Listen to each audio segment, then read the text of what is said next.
जय हिंद। आज हम पढ़ेंगे रासायनिक आबंध और आणविक संरचना।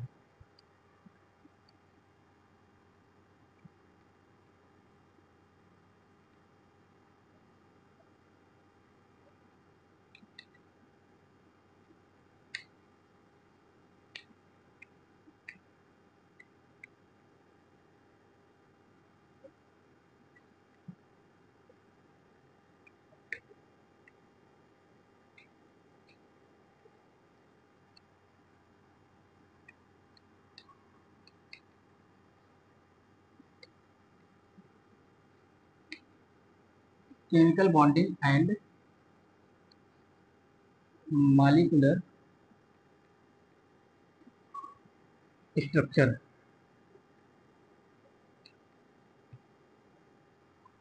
Chemical bonding and molecular structure. Chemical bonding और मॉलिक्यूलर स्ट्रक्चर में होता क्या है हम जानते हैं। सबसे पहले अगर मैं बात करूं तो शुरुआती के दो साइंटिस्ट बहुत ज्यादा काम करेंगे। 1916 में दो साइंटिस्टों ने अपना भूमिका निभाया। 1916 में कौशल और लुईस, कौशल एंड लेविस। कौशल जो थे वह इनऑर्गेनिक में ज्यादा अच्छा रिस्पॉन्स दिए हैं, इनऑर्गेनिक में। और लोविस जी थे वो कार्बनिक, ऑर्गेनिक, कार्बनिक में इनकी भूमिका लोविस की रही है।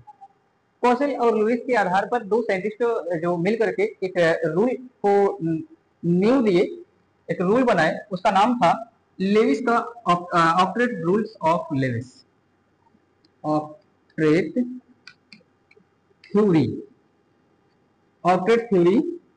और ऑक्ट्रेट थ्योरी के आधार पर हम जानते हैं अष्टक नियम बड़ा बहुत ही इंपॉर्टेंट अष्टक नियम है। अष्टक नियम होता क्या है सबसे पहले यह बात। अष्टक नियम का मतलब होता है कि वे तत्व जब किसी अन्य तत्वों से मिलकर एक यौगिक बनाते हैं और उस यौगिक में हम देखते हैं, जैसे मैं बात कर रहा हूं एक एग्जाम्पल के साथ, H2O। H2O में जो ऑक्सीजन है उसके बाह्य परमाणु कितने होते हैं। और बाह्य परमाणु में बात करें तो एक शब्द और आएगा, वह है वैलेंसी। वैलेंसी बहुत इंपॉर्टेंट है। हम जानते हैं कि यदि यदि किसी विद्यार्थी ने शुरुआती का अगर टॉपिक नहीं पढ़ा है, जैसे valency, how to release valency, valency जो है कैसे निकालें, how to know valency, valency को हम कैसे जानें, तो सबसे पहले हमें लेविस के रूल्स, कौशल के रूल्स से पहले हमें वैलेंसी जरूरी पढ़ना है। वैलेंसी बिना वैलेंसी का हम इसे पढ़ना असमर्थ समझेंगे। और वैलेंसी निकालने का एक ही तरीका है जो कि ऑक्ट्रेट रूल के ही को ही फॉलो करेगा।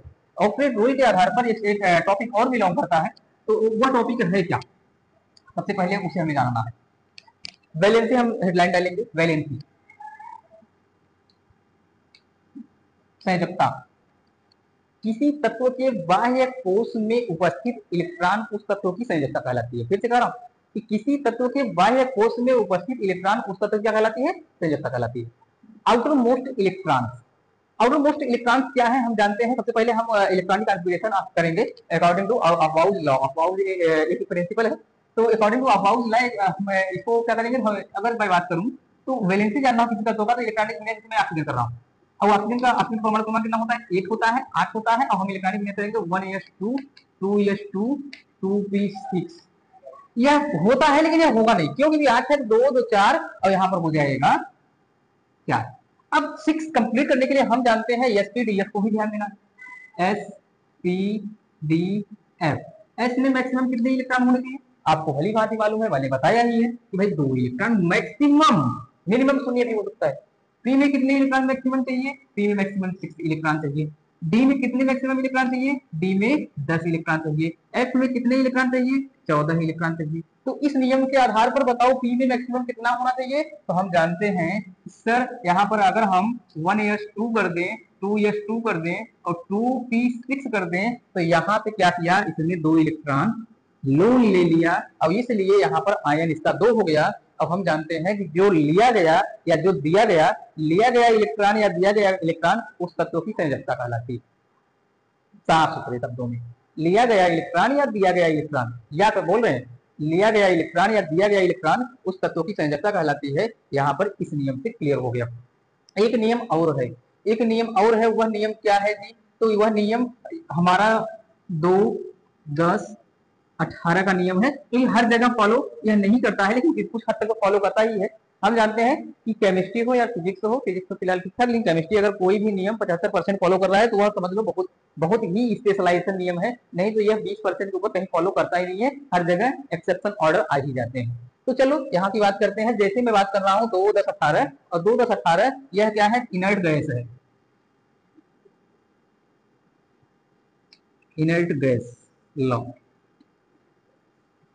इनर्ट गैस लॉ के अनुसार अक्रिय गैस जो है, अक्रिय तत्व होते हैं, अक्रिय गैस होते हैं, और उनके आधार पर हम जानते हैं। जैसे मैं बात कर रहा हूँ हाइड्रोजन की, तो हाइड्रोजन कितने नंबर पर है जी, हाइड्रोजन 1 नंबर पर है। मुझे लिखने का सोचा नहीं, मैं डायरेक्ट बोल दे रहा हूँ, हाइड्रोजन 1 नंबर पर है। अगर हाइड्रोजन 1 नंबर पर है, या तो वह शून्य होगा या तो वह शून्य होगा। और जो शून्य होगा तो ऐसी अवस्थाओं में जरा ध्यान दो कि वो हाइड्रोजन 1 होता है, इतना तो जानते ही हो, हाइड्रोजन 1 होता है, और या तो वह शून्य होगा या तो वह 2 के पास जाएगा, क्योंकि वह 1 है तो या तो जा सकता है या तो आ सकता है, ले सकता है या दे सकता है, क्योंकि 0 के पास जाएगा तो वह हम कह सकते हैं कि प्लस हो जाएगा, 0 के पास जाएगा प्लस हो जाएगा, और अगर आपका 2 के पास जा रहा है तो वह माइनस हो जाएगा। तो हाइड्रोजन का यह जो है हाइड्रोजन प्रोटॉन के रूप में होता है, और यह हाइड्राइड है। कभी कभी हमें मिलता है, मिलता क्या है, लिथियम का हाइड्राइड मिलता है। चलो आगे बात करते हैं। हाइड्रोजन के बाद क्या आता है जी, हीलियम आता है। हीलियम जो है उसका जो चार्ज होता है वो शून्य होता है, यानी कि हीलियम की बात करें, यहाँ पर हीलियम लिख दे रहे हैं, और हीलियम का जो वैलेंसी होता है वह शून्य होता है, जबकि इसकी वैलेंसी 1 होती है। और वैलेंसी ऑफ आयन में विशेष ध्यान देना कि valency is not cation and anion. Valency को हम धन और ऋण के रूप में नहीं कर सकते हैं, परंतु वैलेंसी की अगर मैं बात करूं तो हम जानते हैं, जैसे इंग्लिश में क्या है जी, कॉमन नाउन और प्रॉपर नाउन, तो सेम यहाँ पर है। कॉमन का मतलब वैलेंसी है और प्रॉपर का मतलब क्या है, आयन है, आयन, केटायन एंड एनायन, विशेष ध्यान देना। फिर उसके बाद क्या है, लिथियम की बात करते हैं। तो लिथियम आपको भली भांति मालूम होगा, ये तीसरे नंबर पर है, और लिथियम तीसरे नंबर पर है। किसके नजदीक में जाना भाई, लिथियम जाएगा 2 के नजदीक में, क्योंकि 10 के नजदीक में जाने के लिए उसे बहुत इलेक्ट्रॉन चाहिए। 2 के नजदीक में जाएगा, इसकी वैलेंसी कितनी हो जाएगी, 1 हो जाएगी, इसकी वैलेंसी 1 हो जाएगी। अब वैलेंसी ही आयन होती है, लेकिन इसमें फर्क इतना है, मैंने बता दिया, कॉमन और प्रॉपर। जो वैलेंसी है वो आपका कॉमन है, और जो आयन है वो आपका प्रॉपर है। तो यहाँ पर विशेष ध्यान देना। लिथियम का कौन आएगा, बेरिलियम आएगा। और बेरिलियम की बात करें तो बेरिलियम आपको बहुत भली भांति मालूम होगा कि बेरिलियम सर ये भी 2 नंबर पे जाएगा, 2 नंबर पे जाएगा, तो इसकी वैलेंसी 2 हो जाएगी। बेरिलियम के बाद आएगा बोरान। अब बोरान हम जानते हैं कि BeCl3 भी होता है, BH3 भी होता है, BeCl3 भी होता है, BH3 भी होता है। तो बोरान इसलिए इसे रखा किसमें गया है, तो आपको स्पेशल मालूम होगा कि इसे कहाँ रखा गया है, तो इसे रखा गया है सेमीकंडक्टर में। सेमीकंडक्टर आपको मालूम होगा, सेमीकंडक्टर में रखा गया, लेकिन इसकी वैलेंसी 3 होती है। अब मैं बात करता हूँ आगे की, तो आगे की बात करता हूँ, आगे क्या है सर, भाई बोरान के बाद कार्बन आएगा। कार्बन विशेष ध्यान देना, 6 नंबर पर है, तो 6 नंबर पर है, तो जरा एक बात बताओ, 2 के पास जाओ, 4 खत्म कर दो, हो सकता है। चलो दूसरे के पास, पहले दूसरे का कम देखते हैं। 10 के पास जाओ, अरे गजब क्या बात है सर, आ गया भाई। यहाँ 2 के पास भी जा सकते हो, 10 के पास जाते हो, क्योंकि 4 ले सकते हो, 4 दे सकते हो। और एक बात ध्यान देना, according to octet law, according to octet law कहता है कि इलेक्ट्रॉन को अगर जब तक हो सके कि ले लो, और जब तक हो सके दे दो, और अगर नहीं हो सकता है तब लेना। तो इसके पास यहाँ पर त्यागने की क्षमता भी है, लेने की क्षमता है, इसलिए इसकी वैलेंसी 4 हो जाएगी, और C4+ भी होता है, और C4- भी होता है। विशेष ध्यान देना बॉयस, बहुत बहुत जरूरी होता है बॉयस, इसे विशेष ध्यान देना। कार्बन बाद आता है नाइट्रोजन। जी सर, नाइट्रोजन कितने नंबर पे, 7 नंबर पे है, और 7 नंबर पर है। जरा एक बात बताओ, ध्यान से बताना बच्चों कि ये 10 के नजदीक में है कि नहीं, ध्यान से बताना 10 के नजदीक में कि नहीं। बिल्कुल 10 के नजदीक, यहाँ पर जाएंगे तो 5 होगा, यहाँ पर जाएंगे तो 5 बच रहा है, लेकिन यहाँ भी इसका यूज होता है। कभी कभी हमें NH3 मिलेगा, अब NH3 मिल रहा है, तो NH3 से क्लियर हो गया कि सर NH3 से इसकी संयोजकता 3 होगी, इसकी संयोजकता 3 होगी, लेकिन मैं कह रहा हूँ कि 3 तो होगा ही होगा, 5 भी होगा। NH3, अब कभी कभी हमें मिलता है कि NH4Cl मिलता है, और जो लोन पेयर है कहाँ छोड़ोगे, लोन पेयर को आप विशेष ध्यान देंगे। हम पहले यहाँ का थोड़ा सा आप लिखे रहेंगे, हम मिटा दे रहे हैं, थोड़ा सा हम मिटाएंगे इसे, और मिटाने के बाद इसे समझते हैं कि लोन पेयर क्या है। नाइट्रोजन, नाइट्रोजन का हम यहाँ पर लिखेंगे नाइट्रोजन। अब यह किसके नजदीक में है जी, बहुत आसान है। नाइट्रोजन 2 के पास जाओ, तो 2 के पास जाओ, बची इलेक्ट्रॉन को त्याग दो। नाइट्रोजन 2 पहले पहले 10 के पास जाना है, और 10 के पास आएंगे तो 3 इलेक्ट्रॉन बच रहा, लेना है इसे, 3 इलेक्ट्रॉन लेना है। तो लेने की अवस्थाओं में यहाँ N3 निगेटिव हो सकता है, और जब N3 निगेटिव होगा तो इसकी वैलेंसी में यहाँ पर निगेटिव न करके, मैं निगेटिव होता ही है, लेकिन इसकी वैलेंसी 3 भी हो जाएगा। अब अगर 10 के नजदीक में चले जाओ, अगर 10 के नजदीक में जाओ तो 10 के नजदीक में जाने के लिए सॉरी सॉरी, पहले हमें 2 के नजदीक में जाएंगे, 2 के नजदीक में जाएंगे तो यह 7 नंबर पर है, 60 फीट का इलेक्ट्रॉन, 60 फीट का इलेक्ट्रॉन कितने बच रहे हैं सर? 5 बच रहे हैं। गुड। अब यह एक प्रकार का वैलेंसी यह है, लेकिन यूजफुल वैलेंसी क्या है? हम कह सकते हैं यूजफुल वैलेंसी सर 10 के नजदीक में चले जाओ 3 होगा। यूजफुल वैलेंसी 10 के नजदीक में चले जाओ 3 होगा। और इसीलिए हम नाइट्रोजन की स्ट्रक्चर बताते हैं कि NH3 यहाँ पर हमें विशेष ध्यान देना, NH3। और हम जब संकरण पढ़ेंगे बहुत सारी चीजों को यहाँ पर स्पष्टीकरण हमें देना पड़ेगा, बहुत सारी चीजों को पढ़ना पड़ेगा। तो जब हम संकरण पढ़ते हैं तो संकरण का हो या स्ट्रक्चर की बात करें, और स्ट्रक्चर में जैसे यहाँ पर H बना, यहाँ पर H बना और यहाँ पर H बना, तो क्या यह ट्राइगोनल है? ट्राइगोनल है? नहीं, यह ट्राइगोनल नहीं है। यह ट्राइगोनल तो है लेकिन बाई पिरामिडल है, because there are 2 electrons present there. अब यह इस तरह से होगा तो इसी को हम बोलते हैं लोन पेयर। क्या बोलते हैं? Lone pair. अब यह किस स्ट्रक्चर में होता है जी? यह इसका जो एंगल होगा वह 107 के करीब में होगा, 107 डिग्री। और इसका जो शेप होता है वह ट्राइगोनल बाई पिरामिडल होता है।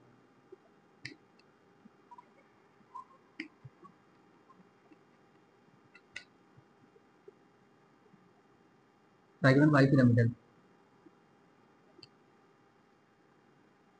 तो यह विशेष ध्यान देना, हमें अभी शेप को नहीं पढ़ना है, लेकिन स्ट्रक्चर इस तरह से है। स्ट्रक्चर है तो यहाँ पर लोन पेयर को हमें ध्यान देना है। ट्राइगोनल हो या ट्राइगोनल बाई पिरामिडल हो या आपका नॉर्मल किसी भी प्रकार से हो, उसके हमसे बिल्कुल मतलब नहीं, क्योंकि बाद में उसे पढ़ेंगे। लेकिन आपने देखा कि इसका यूज इस तरह से हो सकता है, लोन पेयर। अब इनमें लोन पेयर कितना हो रहा है? तो पेयर का मतलब युग्म होता है 3, जो कम है वो बॉन्ड पेयर है इसमें। तो यहाँ पर 3 बॉन्ड पेयर होता है नाइट्रोजन में। नाइट्रोजन में 3 bond pair, 3BP, 3 bond pair. और उसके बाद बचा, क्योंकि 5 इलेक्ट्रॉन टोटल है, 5 इलेक्ट्रॉन टोटल है, तो यहाँ पर क्या होगा? यहाँ पर हो जाएगा कि 1LP, एक लोन पेयर हो जाएगा। नाइट्रोजन के बाद कौन आता है जी? ऑक्सीजन। बहुत डिमांडेबल एलिमेंट है, यह डिमांडेबल एलिमेंट है ऑक्सीजन। अब ऑक्सीजन की बात करें तो ऑक्सीजन का नंबर कितना होता है सर? 8 होता है। ऑक्सीजन का नंबर 8 होता है। और ऑक्सीजन का नंबर 8 होता है तो यह एक चीज तो क्लियर हो गया। क्या क्लियर हो गया? कि यह 2 के पास जाएगा 6 इलेक्ट्रॉन बचेगा। काट पीट कर भाई 2 के पास जाना तो 6 इलेक्ट्रॉन बता दो। अब उसको 10 के पास जाएगा, तो 10 के पास जाएगा तो इसके पास क्या हो जाएगा? इसके पास 2 इलेक्ट्रॉन लेना पड़ेगा। और जब लेना पड़ेगा तो ऐसी अवस्थाओं में ऑक्सीजन का 2 निगेटिव हो जाएगा। तो ऑक्सीजन का आयन का आप बहुत रेयर केस में ऐसा देखेंगे कि वहां पर कभी आयन तो कभी कभी यहाँ पर होता है, लेकिन यहाँ पर आयन इसकी 2 होती है, यह विशेष ध्यान देना। मैं फिर से बात कर रहा हूँ कि ऑक्सीजन का आयन 2 निगेटिव होता है। और ऑक्सीजन पर जो आउटर मोस्ट इलेक्ट्रॉन्स होते हैं, आपने महसूस किया होगा आउटर मोस्ट इलेक्ट्रॉन इस तरह से यहाँ पर फिलअप किए जाते हैं अकॉर्डिंग टू लुईस लॉ। अब लुईस के नियम के आधार पर इसे 2 इलेक्ट्रॉन लेना है, 2 इलेक्ट्रॉन इसने ले लिया, और जब ले लिया तो इस आधार पर यह इस तरह से कवर कर लेगा। क्रॉस और डॉट से हम इसे सिंबलाइज करते हैं जब यूज होगा तब। लेकिन मैं बात करूं तो सर इसमें लोन पेयर कितने हैं और बॉन्ड पेयर कितने हैं? लोन पेयर कितने हैं और बॉन्ड पेयर कितने हैं? तो हम जानते हैं कि विशेष ध्यान देना भैया कि इसमें जो ले रहा है इलेक्ट्रॉन, जो ले रहा है वह बॉन्ड पेयर है, तो 2 बॉन्ड पेयर है, 2BP है, 2 बॉन्ड पेयर है। और उसके बाद बचा इलेक्ट्रॉन कितना? बचा इलेक्ट्रॉन कितना? तो मैंने पहले ही बताया कि इसका जो छठ हो रहा है, तो इलेक्ट्रॉनों को लिख दो ना, खत्म बात। यहाँ पर हम इलेक्ट्रॉन को लिख दे रहे हैं 2, भाई इस तरह से लिख दे रहे हैं, अपने आप क्लियर हो जाएगा। आउटर मोस्ट इलेक्ट्रॉन, यहाँ पर इलेक्ट्रॉन, आउटर मोस्ट इलेक्ट्रॉन को हम यहाँ पर लिख दे रहे हैं। आउटर मोस्ट इलेक्ट्रॉन अगर आप लिखते हैं तो अपने आप क्लियर हो जाएंगे। तो यहाँ से क्या हो रहा है कि 2 बॉन्ड बनाएंगे ही, बाकी 4 आपके। और 4 का मतलब यहाँ पर युग्म बनेगा। जब 3 बॉन्ड पेयर बना तो 1 का युग्म बनेगा, और यहाँ पर 2 लोन पेयर, पेयर का मतलब युग्म होता है। और बॉन्ड पेयर से सर यहाँ पर आप इसी बॉन्ड ही बना दो, नहीं, वह जो है किसी अन्य से मिलकर बनता है, यह विशेष ध्यान देना। कंपोनेंट में मिलेगा, अपने आप समझ में आ जाएगा। जैसे चलो से H2O की बात कर देते हैं, H2O की बात कर देते हैं, जैसे NH3 का बात किए थे वैसे H2O का बात कर देते हैं। तो H2O की स्ट्रक्चर कैसी होती है? H2O की स्ट्रक्चर अगर ध्यान दो तो यहाँ पर H होगा, यहाँ पर O होगा और यहाँ पर H होगा। बाकी इलेक्ट्रॉन दोस्तों यहाँ पर हम डाल दे रहे हैं। अब यहाँ से सर कैसे हुआ? यहाँ पर क्रॉस कर दे रहे हैं, यहाँ पर डॉट कर दे रहे हैं, यहाँ पर हम क्रॉस कर दे रहे हैं, डॉट कर दे रहे हैं, यहाँ क्रॉस कर दे रहे हैं। या आपस में युग्म बनाएगा नहीं, पेयरिंग ये करेगा नहीं भाई, करेगा या युग्म बनाएगा, युग्म बना रहा है। तो इसमें क्या है? लोन पेयर यहाँ है, लोन पेयर यहाँ है, लोन पेयर आपस में पेयरिंग करके, और यह एक प्रकार का स्ट्रक्चर बनेगा। और स्ट्रक्चर आप देख पा रहे हैं, दिस इज नॉट लीनियर, या आपका लीनियर नहीं है। और लीनियर नहीं है तो क्या है? वी शेप में है, और वी शेप में है तो आप आगे बढ़ेंगे। चलिए ऑक्सीजन के बाद आता है फ्लोरीन। फ्लोरीन की मैं बात करूं तो फ्लोरीन की बात करूं 10वें नंबर पे इसकी क्या भूमिका है? पहले यहाँ पर F लिखेंगे, अब F लिखेंगे तो यह जो है 10 के नजदीक में जाएगा, वही सिंगल निगेटिव आयन हो जाता है। 10 के नजदीक जाएगा, सिंगल नेगेटिव आयन हो गया। अब इसके आउटर मोस्ट इलेक्ट्रॉन जो बच रहे हैं वो 7 होगा। 7 इलेक्ट्रॉन आउटर मोस्ट में बन रहे हैं और 7 इलेक्ट्रॉन है और अकॉर्डिंग टू ऑपरेट रूल। और यह 8 पूरा करने के लिए 1 इलेक्ट्रॉन लेगा। तो 8 इलेक्ट्रॉन पूरा करने के लिए 1 इलेक्ट्रॉन अगर ले रहा है तो इसमें सर कितने लोन पेयर होते हैं, कितने बॉन्ड पेयर होते हैं। अब यह की बात करते हैं। अब यह जो की बात कर रहे हैं तो 1 2 3 4 5 6 7 हो गया। अब 7 हो गया तो एक तो अपना किसी से बंध बनाएगा, जैसे मैं बात कर रहा हूँ एच की बात कर रहा हूँ। एच ने अपना बंध बना लिया, चलो बना लिया जी। अब बना लिया तो इसने आपस में शेयरिंग किया, 8 इलेक्ट्रॉन हो गए। अब क्या होगा, एच एफ में लिख दूं तो बची इलेक्ट्रॉन यहाँ पर, भाई यहाँ पर बचा इलेक्ट्रॉन, फिर उसके बाद एक यहाँ पर बचा बचा इलेक्ट्रॉन यहाँ भी। तो यहाँ जब बचा है तो इस स्ट्रक्चर में हमें दिख रहा है कि यहाँ से एक इलेक्ट्रॉन लेकर के 2 और 2 4 2 6 2 8 देखो अष्टक नियम बहुत अच्छे फॉलो कर लिया, बिल्कुल फॉलो कर लिया। और जब अष्टक नियम फॉलो कर लिया तो यहाँ विशेष ध्यान देना कि इसमें 1 बॉन्ड पेयर 1b3 एक बॉन्ड पेयर और उसके बाद क्या है जी प्लस 3lp है 3lp। और हाइब्रिडाइजेशन इसका क्या होगा, तो लोन पेयर और बॉन्ड पेयर सबको सम्मिलित कर लिया जाता है और उसकी वही हाइब्रिडाइजेशन होती है। इसकी संकरण जो होगी वह होगी sp3 संकरण होगी, sp3 संकरण होगी। सब कुछ मिलेगा, एकदम निश्चिंत रहिए, सब कुछ है आपको यहाँ पर बताया जाएगा। चलो तो मुझे उम्मीद है कि आपको संयोजकता निकालने तो आ गया होगा। संयोजकता 2 के नियम से अगर नहीं समझा फिर से एक बार रिवाइंड करके देख लेना। अब इसे एकदम कुछ चीज नहीं आएगा तब तो समझ लो क्या पढ़ना क्या मतलब है। अब इसे तो मैं बता दिया ताकि आपको आगे आगे चल के आसानी से समझ में आए अगला टॉपिक। अब क्या है जी, तो संयोजकता की बात अब आपने लिखा, संयोजकता किसी तत्व के बाह्य कोश में उपस्थित इलेक्ट्रॉन उस तत्व की संयोजकता कहलाती है। किसी तत्व के बाह्य कोश में उपस्थित इलेक्ट्रॉन उस तत्व की संयोजकता कहलाती है। आउटर मोस्ट इलेक्ट्रॉन जो आपके बचे हुए होते हैं वह संयोजकता कहलाती है। या तो एक्सेप्ट इलेक्ट्रॉनों को दे त्याग किया जाए या इलेक्ट्रॉनों को लिया जाए। जब जितना इलेक्ट्रॉन लिया जाए जितना इलेक्ट्रॉन दिया जाए वही संयोजकता होती है, विशेष ध्यान देना।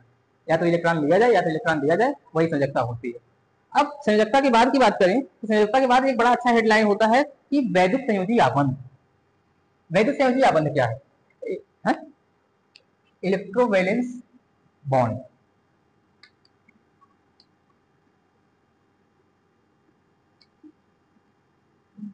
Bond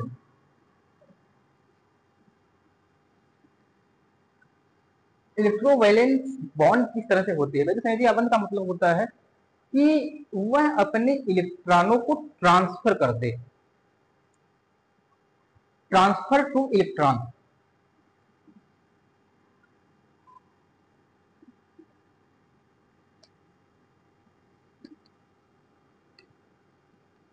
transfer of electron, transfer करने का सिद्धांत क्या है? तो ट्रांसफर करने का सिद्धांत तो हम अगर देखें तो जैसे मान लीजिए NaCl, NaCl एक कंपोनेंट है, लेकिन यह कैसे यह वैद्युत है मैं यह बात करता हूँ। तो जैसे यहाँ पर हमने Na ले लिया और Na को देखा कि भाई इसकी इलेक्ट्रॉनिक कॉन्फ़िगरेशन 1s2 हुआ, 2s2 हुआ, 2p6 हुआ, 3s1 हुआ। अब यह तो अकॉर्डिंग टू अबाउजला था। मैं इतना क्यों कर मैं इतना क्यों करूं? यही करना पड़ेगा क्योंकि और सारी चीजों में अप्लाई नहीं होता है। तो और सारी जो चीजों में अप्लाई नहीं होता है तो मुझे यह करना है। लेकिन मुझे एक और चीज ध्यान देना है कि Na मैं ऐसे भी लिख सकता हूँ, Na मैं ऐसे भी लिख सकता हूँ और इसको 2 8 1 कर सकता हूँ। अब यह किसका नियम है याद है कि नहीं? नील्स बोर ने जो अपना नियम दिया था 2n² के आधार पर। अब इसके पास एक इलेक्ट्रॉन और जब एक इलेक्ट्रॉन है, मैं सेकंड की जब बात करूंगा अपने आप क्लियर हो जाएगा। मैं Cl को लिखूंगा और जब Cl लिखूंगा तो यहां पर क्या हो जाएगा जी 1s2 2s2 2p6 3s2 3p4 sorry 5। अब मजा आएगा, समझ में आ जाएगा एकदम। 3p5 हुआ, यदि यह अपना इलेक्ट्रॉन इसे दे दे कंप्लीट हो जाएगा। अब second electron second electronic configuration में यहां की बात कर रहा हूं, जैसे Cl तो 2 8 7 यह क्लियर हो गया। 2 8 7 यदि यह अपना इलेक्ट्रॉन इसे दे दे तो यह इलेक्ट्रॉन देगा तो यहां हो जाएगा Na+, और जब यह इलेक्ट्रॉन लेगा तो हो जाएगा Cl नेगेटिव, क्योंकि यह ले लिया तो यहां हो जाएगा 2 8। अब यहां हो जाएगा 2 8 8। तो इनकी जो कॉम्बिनेशन बनेगी वह कॉम्बिनेशन किस तरह से बनेगी? NaCl होगी। मुझे उम्मीद है कि आपको बहुत आसानी समझ में आ गया होगा। दैट इज कॉल्ड इलेक्ट्रोवैलेंस बॉन्ड या आयोनिक बॉन्ड।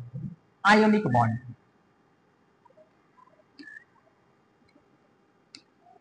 आयोनिक बॉन्ड, मुझे उम्मीद है कि आपको बहुत आसानी से समझ में आ गया होगा। चलो और लेते हैं, चलो ले चले तुम्हें तारों के शहर में ना, बिल्कुल नहीं, तारों के शहर में नहीं लेकर चलना। चलो ले चले तुम्हें इलेक्ट्रॉनों के शहर में। इलेक्ट्रॉनों के शहर में कैसे इलेक्ट्रॉन ट्रांसफर होते हैं, जैसे पैसे होते हैं वैसे इलेक्ट्रॉन होते हैं, जैसे पैसे होते हैं वैसे इलेक्ट्रॉन होते हैं। चलो ले चले इलेक्ट्रॉन, मैं बात करूं इलेक्ट्रो वैलेंसी बॉन्ड के शहर में। तो जरा एक बात बताओ, नहीं बताना Cl2 बेरिलियम क्लोराइड को कैसे मैकेनिक्स कैसे किया गया बेरिलियम क्लोराइड का। क्या इसमें वही रूल फॉलो हो रहे हैं सर? कौन से रूल्स? क्या इसमें भी इलेक्ट्रोवैलेंस बॉन्ड या आयोनिक बॉन्ड फॉलो कर रहे हैं? बिल्कुल। देखेंगे बेरिलियम की बात करें तो बेरिलियम, इसका जो इलेक्ट्रॉनिक कॉन्फ़िगरेशन होता है, मैं पहले बेरिलियम लिखूंगा और 2 लिखूंगा और 2 लिखूंगा। बेरिलियम नंबर 4 नंबर पर है। फिर उसके बाद मैं बात करूं कि बेरिलियम के बाद क्या है जी, बेरिलियम के बाद क्लोरीन है।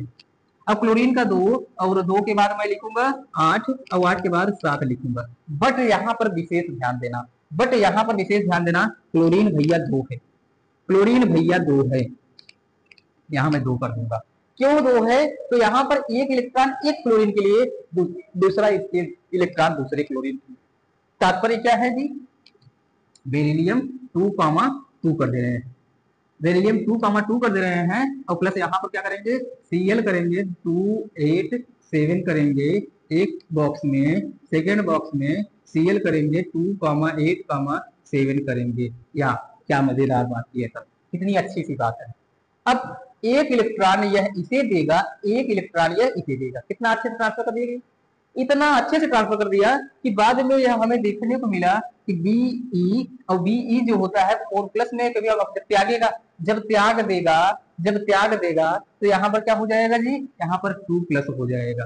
अब उसके बाद क्या हुआ, जब यहाँ पर 2+ हुआ, उसके बाद यह इलेक्ट्रॉन ले रहा है, तो मैं यहाँ फिर से मैं प्लस कर दे रहा हूँ, हालांकि होता नहीं है लेकिन मैं प्लस करके यहाँ पर करूंगा क्या, Cl निगेटिव करूंगा, यहाँ पर Cl निगेटिव करूंगा और फिर से जब मैं देखूंगा तो यहाँ पर BeCl2 बनेगा और यह हमने पहले ही इमेजिन किया और बेरिलियम का क्लोराइड बना ही था। कितना आसान बात है।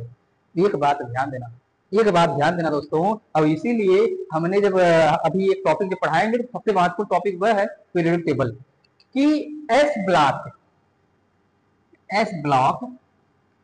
ब्लॉक में हम जानते हैं कि यह इस तरह से होता है, क्षार धातु क्षारीय धातु, एल्काली मेटल एल्कालाइन मेटल। तो जो ऊपर के गुण होते हैं ना, जैसे वैलेंसी की बात कर तो इसकी वैलेंसी सबकी सेम ही काम करती है, इसकी ही वैलेंसी सेम काम करती है।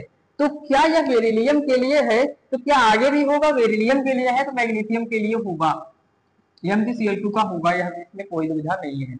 यह भी आयोनिक बॉन्ड है। MgCl2 के बाद क्या CaCl2 होगा, CaCl2 होगा सर, बिल्कुल होगा, इस बात से निश्चिंत रहना, बिल्कुल होगा। क्या मैं बात करूं कि MgO होगा, MgO का भी होगा, बिल्कुल होगा।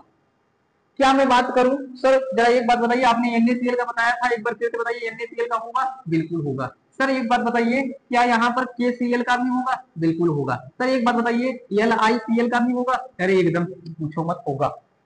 तो मतलब यहाँ पर एल्काली मेटल एल्कालाइन मेटल सबके लिए इलेक्ट्रोवैलेंस बॉन्ड काम कर रहे हैं। एल्यूमिनियम तक का होता है, यहाँ ध्यान देना, एल्यूमिनियम तक का, क्योंकि वह भी अपने इलेक्ट्रॉनों को डोनेट कर देता है, ट्रांसफर टू इलेक्ट्रॉन, तो अपने इलेक्ट्रॉनों का ट्रांसफर करता ही है, विशेष यह ध्यान दीजिएगा। चलो मैं आगे बढ़ता हूँ, अपने इलेक्ट्रॉनों को इसने ट्रांसफर किया।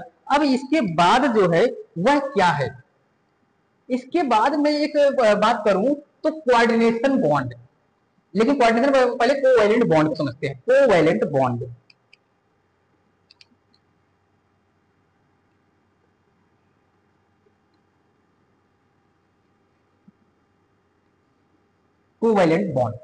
What is covalent bond? Covalent bond हम जानते हैं शेयरिंग टू इलेक्ट्रॉन, जब इलेक्ट्रॉनों का आपसी साझेदारी होता है, शेयर्ड टू इलेक्ट्रॉन, 2 और मोर इलेक्ट्रॉन्स शेयरिंग अब इससे अगर मैं बात करूं तो जरा एक बात बताओ, जैसे मैंने ए लिया और उसके बाद बी लिया, अब इसके पास एक इलेक्ट्रॉन डॉट वाला है, इसके पास एक इलेक्ट्रॉन क्लास वाला है, तो यह जो बनेगा वह बनेगा ए क्रॉस डॉट उसके बाद बी, या मैं फिर आगे बढ़ूं तो यह बन जाएगा ए बी, और इसी को हम बोलते हैं कोवैलेंट बॉन्ड।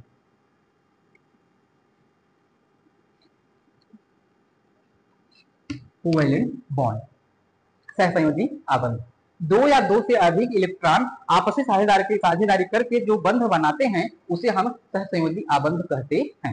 टू और more electrons combine together and then form two covalent bond. तो यहाँ पर विशेष ध्यान देना कि यह आप देख पा रहे हैं बहुत अच्छे से आसानी से कितने टॉपिक में। अब कोवैलेंट बॉन्ड क्या होता है? कोवैलेंट बॉन्ड यही होता है जैसे H2O। अब H2O जो ऑक्सीजन है, डिमांड देखो ध्यान से भाई, डिमांड देखो ध्यान से, एक हाइड्रोजन का इलेक्ट्रॉन इसने यहां से लिया, एक हाइड्रोजन का इलेक्ट्रॉन इसने यहां से लिया, आपसी साझेदारी, शेयरिंग टू इलेक्ट्रॉन। अब आपसी साझेदारी किया तो आपसी साझेदारी के बाद यहाँ पर जो काम कर रहा है वह क्या होगा जी, यहाँ वो तो होगा ही होगा, यहाँ पर H हो जाएगा, H हो जाएगा और यहाँ भी H हो जाएगा। बाकी दो लोन इलेक्ट्रॉन जो 4 इलेक्ट्रॉन बचे हैं वह आपस में साझेदारी करके कुछ इस तरह के स्ट्रक्चर शो करेंगे कितनी आसानी से। That is called covalent bond.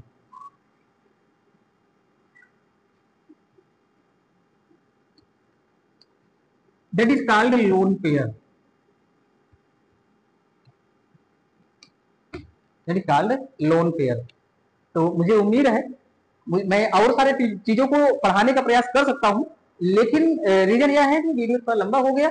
और मिलेंगे नेक्स्ट वीडियो में, तब तक के लिए नमस्कार, जय हिंद।